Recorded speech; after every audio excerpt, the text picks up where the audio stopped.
تقدم میکنه اما امروز بی‌رحمانه.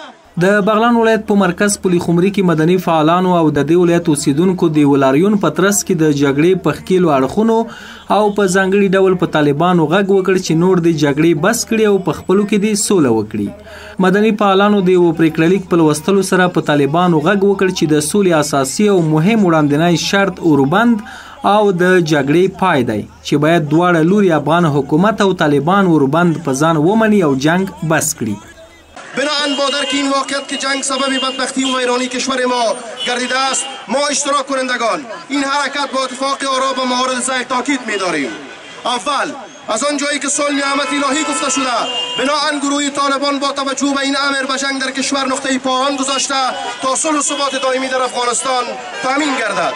دو، ما اشتراک کنندگان از گروه طالبان می‌خواهیم آتش بس را بپذیرند، زیرا آتش بس به عنوان کلید گفتگوهای صلح در امر تامین صلح و ثبات پایدار در کشور کمک می‌کند. تا زمانی که عدالت تامین نشود، تا زمانی که حاکمیت قانون به وجود نمیاید، پس ما جوانان آبرومندانه ما میخوایم که صلح بیاید و صلح واقعی در وطن ما بیاید و این حرکت ما حرکت ابتدایی هست، از این قدر پرشکوتر و قویتر و نیرومندتر ان شاء الله در نظر داریم. د بغلان اوسیدونکو هم په دغه لاریون کې د اوربند غوښتنه وکړه او د جګړې په دواړو اړخونو یې غږ وکړ چې په افغانستان کې له شته بدبختیو د وتو یوازینۍ لاره اوربند او سوله ده چې باید د سولې او اوربند لپاره افغان حکومت او هم طالبان یو څه جدي شي او پر وړاندې شته خنډونه له منځه یوسي او تاوتریخوالی بس کړي.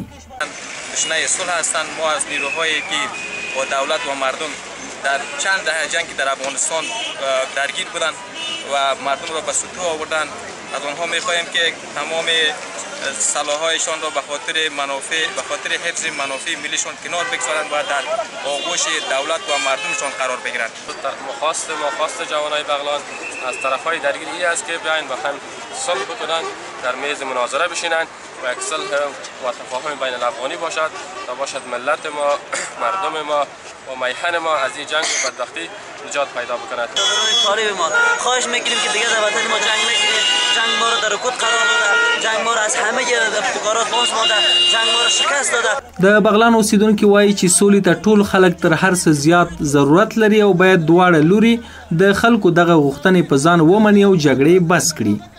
یاد دی وی چې تیر ورځ هم دیني عالمانو د یوې غونډې په ترڅ کې د جګړې په دواړو اړخونو غږ کړی و چې په خپلو کې د سوله وکړي. یک نهاد واقعي و اجتماعي و دیني